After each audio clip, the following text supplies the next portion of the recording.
Members Indian market trade பண்ணுறது சிறந்ததா இல்லை ஃபோரெக்ஸ் கிரிப்டோவும் சிறந்ததான்னு கேட்டிருந்தாங்க.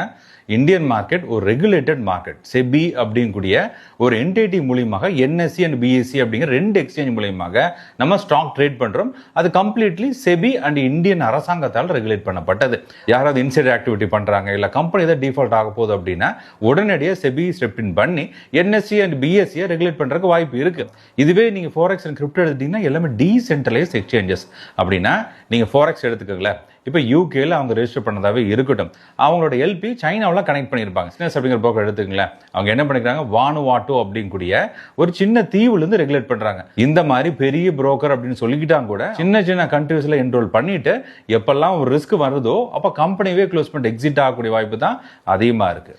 இதே நீங்கள் கிரிப்டோ எடுத்துட்டீங்கன்னா அது கம்ப்ளீட்லி டீசென்ட்ரலைஸ். எங்கே யார் ஆப்ரேட் பண்ணுறாங்க அப்படிங்கிறது யாராலையும் கண்டுபிடிக்க முடியாது. இப்போ பிட்காயின் எடுத்துட்டீங்கன்னா இது பினான்ஸில் ஒரு வகையாக ட்ரேட் ஆகும், இது கூகாயினில் இன்னொரு மாதிரி ட்ரேட் ஆகும்.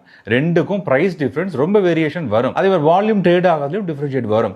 இதை பயன்படுத்தி பெரிய ட்ரேடர்ஸ் என்ன பண்ணுவாங்கன்னா, இப்போ பினான்ஸ்ல அதிகமாக செல் ஆர்டர் எடுக்கிறாங்கன்னு வச்சுக்கோங்களேன். அப்போ எல்லாரும் என்ன நினைப்பாங்க, மார்க்கெட் ஃபால் ஆகுதுன்ட்டு செல் பண்ணுவாங்க இல்லைங்களா. இவங்க என்ன பண்ணுவாங்க, கூகாயினில் போய் பை பண்ண ஆரம்பிப்பாங்க. மாறி மாறி லிக்விடிட்டி எடுத்துக்கிட்டே இருப்பாங்க.